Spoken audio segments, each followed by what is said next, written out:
Hello, this is the White Collar Goon, the creative and artistic manifestation of Angels in Politics.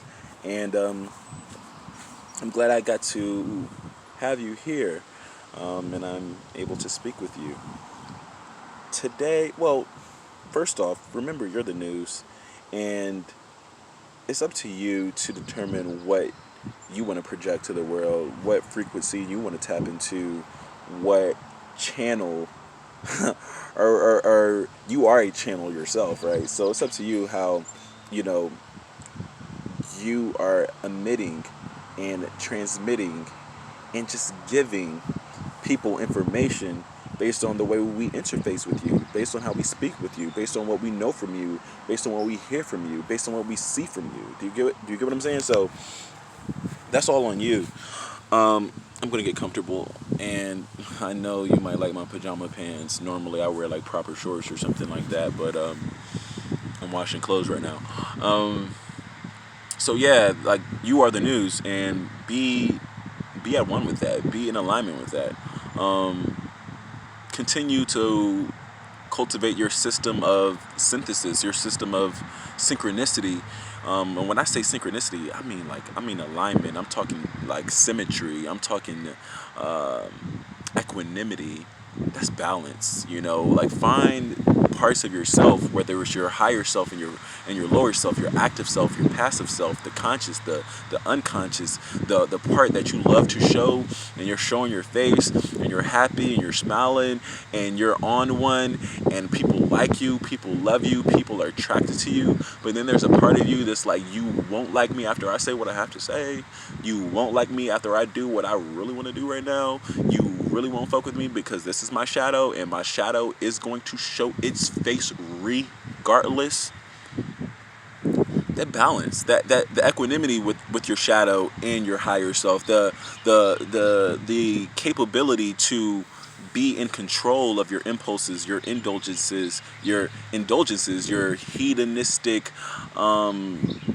perspective, and your hedonistic desires. Once you realize that, it's not just about you. It's not just for you. It's not just like what I think. It's not just like, oh, this is only for me type of shit. Like, nah, brothers. Once you realize it's bigger than you, you're thinking selflessly instead of selfishly. You're thinking about how you can affect the greater majority. You're thinking about how you impact the community. You're thinking about, is this good for everyone else, or is this just good for me? And once you start thinking about everyone else, and once you start thinking about whether it is conducive to the environment instead of just the sole person, then your thoughts become I don't know, your thoughts do become things, but you start to elevate and ascend with your thinking patterns. Your thinking patterns begin to shift. And life is about pattern recognition. Once again, what is life about? Life is about establishing beneficial relationships, establishing meaningful work, or conducting meaningful work through those meaningful relationships. But I would say an equation or a variable to what life is about pattern recognition for sure. And once you start to think about, am I doing everything in my life with intention? And am I mindful of where I am right now, how blessed I am right now, how fortunate I am right now? Am I appreciative? Am I grateful? Am I thankful? Am I humble? Am I at a, like, are you humbling myself? Are you humbling yourself? Humility. Somebody says, "Yo, I'm humiliated." Somebody feels like bad, like that's a bad thing. Yo, you humiliating somebody else is pejorative. That's negative because you're trying to embarrass somebody. But you humbling yourself through, various mechanisms to lower yourself, lower your ego, lower your pride, dissolve your ego, dissolve your pride, deconstruct your ego, lower the body, lower the spirit, lower your emotions, so you can fully like learn from people, so you can fully like receive the information, so you can properly encode and decode information at an optimal level, so your decision making is affected by that. Like, in order for that to really come to fruition, that takes a person, a strong person, emotionally, socially, cognitively, spiritually, socially, to be able to ascertain, like, yo, I don't know everything. I'm not the sharpest tool in the tool shed. I'm not the end all be all. I'm not the most industrious, the most competent, the most intelligent, the quickest, the strongest, the most beautiful, the most handsome, the sexiest, whatever, the most attractive. Like, like, you need to take a step back from that and be able to receive what nature has for you. And nature might place somebody in your path who is the opposite of what you think a dignified person would be, or the opposite of what you think an angel should look like. It's like, oh, an angel's supposed to be, dropping from the sky, and they're going to be in all white, or they might be a literal white person, or they might be some beautiful person, or they might be some angelic, well-spoken, sophisticated person. Or your angel could be that person who's at the bus stop with a cart with a few blankets on top of it, hunched over, and he might have a cardboard, sign that's written in some, penmanship, in a penmanship that you can't really, read. It's not that legible, but at the same time, it's like, damn, this doesn't look like my angel. This doesn't look like a person who I should be speaking with.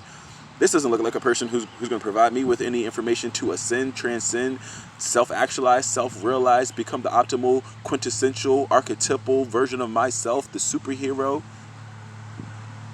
Is that you? You might think to yourself, I don't talk to black people. Like, that can't be my angel. I don't talk to people who don't speak my language. That's, you know what I'm saying? Like, you might think a certain way because your ego is telling you that, or you're leaning on your own understanding. And if you're leaning on your own understanding, then you truly believe, like, you must know it all. Well, if you're so smart, why are you not rich? If you're so smart, like, why don't you own? Where's your ownership of all the resources? If you're such a big shot, like, why are you not the trillionaire? Where are your private, businesses and companies that rule the world? Why aren't you operating the International Monetary Fund and the World Bank? Where are you overseas in that OPEC money, controlling that petroleum and gas and commodities that fuel whatever the fuck it is, the fossil fuel industry?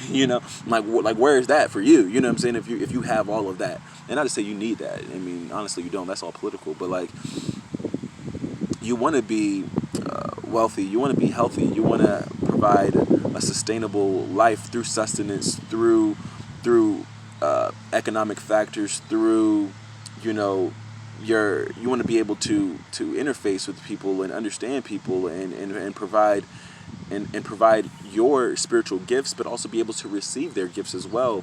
And that comes through self-awareness. That comes through humility. That comes through being an active listener. That comes through being empathetic and being somebody who can say, hey, I don't know, and I can ask the question, because it's like, yo, I'm not afraid of me looking like, I'm not afraid of trying. There's words that I try to say that I may not know, but I'm still going to put them out there, because, hey, you're going to correct me, and then I'm going to learn it from that. There's going to be some things that I don't know. I'm still going to try. I'm still going to put myself out there. I don't mind being embarrassed. I don't mind being scrutinized. I don't mind being criticized, because it's all about improvement at the end of the day. And if you're not seeking that, an uninhibited, relentless, unadulterated, sense of growth, a growth mindset, self-development, self-cultivation, self-enhancement, if you're not yearning for it, if you're not keen as fuck to have that desire for you to ascend and become the best optimal version of yourself, not because you say so, but it's because you are in alignment with the universal laws that have brought you here through God, through Jesus, through the Holy Spirit. If you are not in alignment, with who you are intrinsically, because you are pure, that is purity that's within you. Your spirit is pure. Your flesh has some flaws.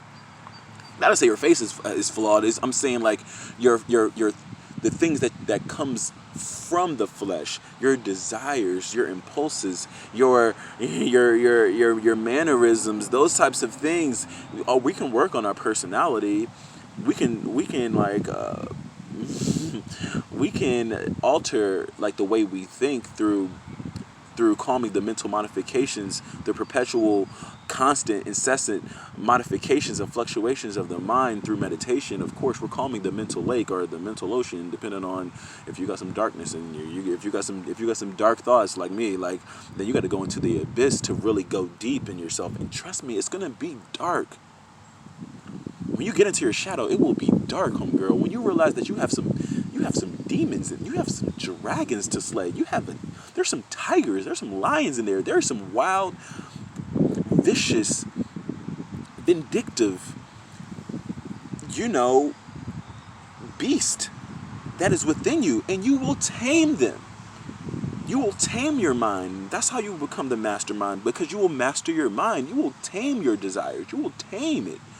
You will dissolve that pride, because the pride is holding you back.